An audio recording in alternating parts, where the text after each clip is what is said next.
mga ka-jobs. So, kanina kasi, out of curiosity, nakita ko to. It's pillars. Pillars, siguro ba? Pillars. Nakita mo na naman, saging siya. So, ako kasi since birth, hindi na ako kumain ng saging. I don't know why, pero sarap na sarap ako dyan. Mapasaba, mapasenyorita, any kind of saging talagang hanap ako dyan. Pero ito sa 7-Eleven kanina, 7-Eleven ko, ngayon ko lang ito napansin. So, ito daw is fillable. Candy siya, gummy, banana. So, ano ba talaga meron dito sa pillars ng Amos?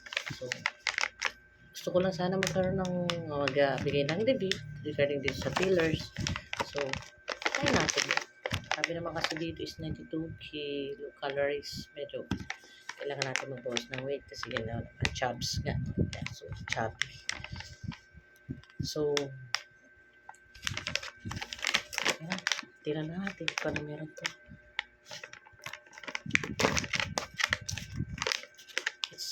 Ano lang ito, review lang to ha. So, para sa akin ito, according sa taste buds ko. Andito naman, ano naman siya, in fairness, para siyang vanilla scent. Ay, parang banana scent. Yung nilalagay baga sa cake. Parang banana scent siya. Saging na saging. Kuha tayo ng isa. So, cute, diba? So, sabi kasi dito, peelable daw siya. So, buong-buo. So, makikita mo dito, peelable. Sabihin, pwede siyang mapili. So, saan ako mag-start? Saan?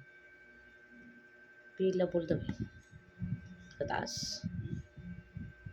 Parang parang kamali yata. Parang di naman to peelable. Peelable daw. Tatry natin. Ayun! So, kailangan mo lang pipitin eh. Kapagod na itsura. So, peelable daw siya. Okay. So, ang makikita mo is saging. O, cute, diba? Pangit lang na itsura pa. Sorry, pangit lang. Disgusting.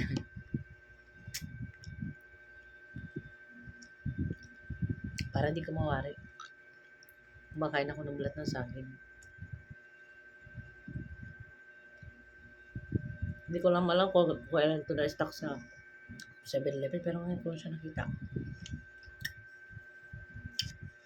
So, regarding sa rasa, made lang siyang saging talaga. More on siya sa flavor. Kasi talagang parang kumakain ka ng banas na essence.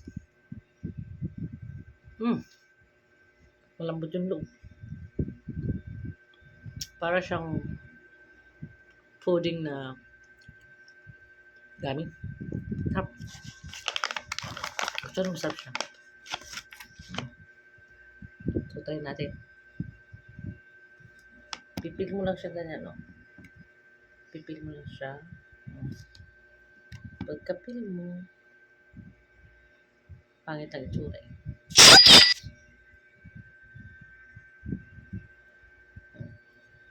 Makikita mo talaga, may nasa loob talaga siya, no? So, sorry.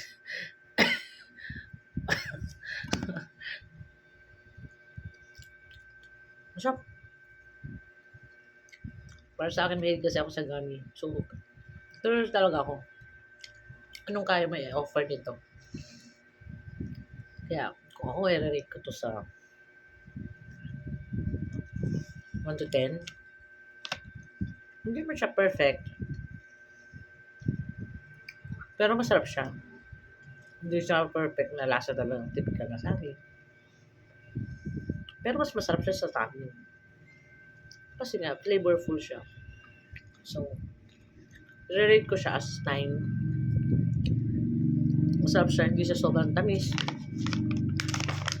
Try natin kaya pag kinain natin siya sabay. Kasi kinakain ko siya sabay-sabay eh. Ay, binabawa. Pag tingnan natin, pag kinain ko, may balat. Okay, lasa nun, paklaba. Hmm. Kung kinain siya sabay, kahit siguro mukbangin ko ito, di naman matamis eh. Sarap.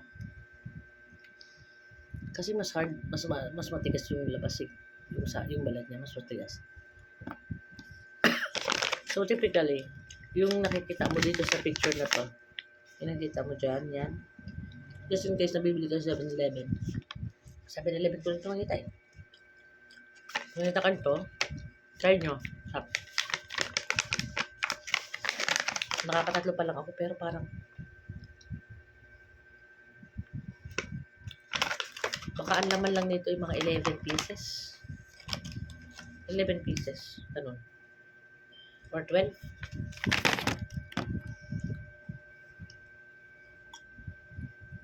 No. Mas malambot talaga yung sa ganyan. Typical ganyan. Sorry, hindi po madumi ang kuko ha. So, dahil lang talagang nagpa-paint kasi ako. Kaya medyo hirapan ako.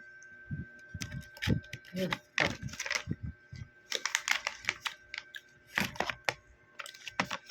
Ito. Parang ano to yung worst. 100 yata. Or less than 100 siguro pag sa market mo bibilhin.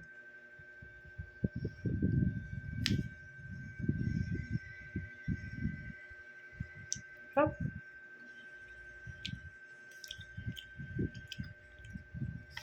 Ah.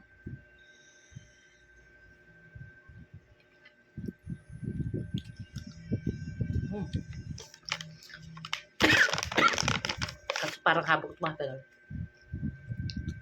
Parang may aftertaste.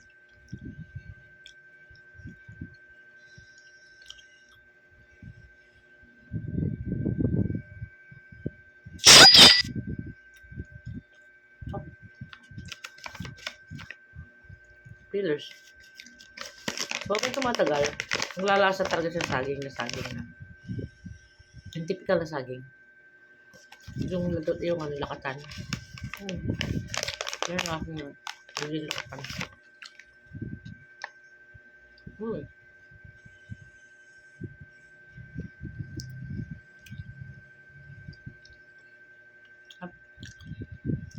Kaya no.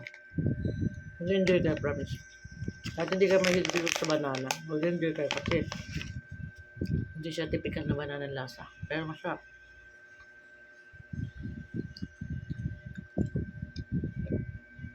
Curious lang talaga ako. What it has to offer. Hindi ko lang alam kung kailan pa ito 7-Eleven, pero nakalagay kasi dito, yung Amos, is the world's candy innovator and so lahat ng mga candies na mga products nila is in-innovate nila. So, katulad nitong pillars, siguro yun, kasi medyo mahal para sa akin, kasi nga, ang in-innovate nila, napipil ang kanyang saging. Ito naman saka naman nakakita ng candy, gummy bear, na napipil, as in, completely peel.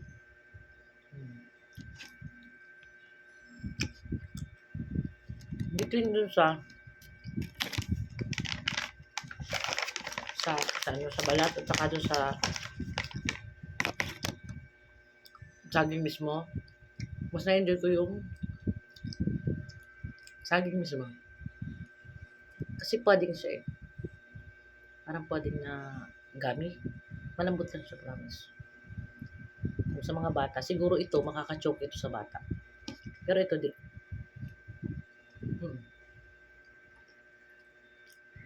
Siguro pag mga bata, siguro papakainin niya isa o 2 piraso lang kasi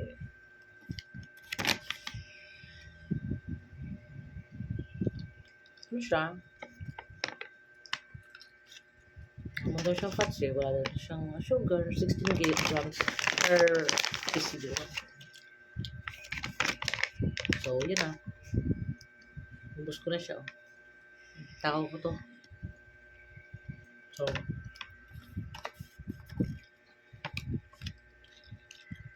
next time, maghahanap ako ng food na very catchy. Try ko i-post at saka gawan ulit ng comment. Thank you for watching.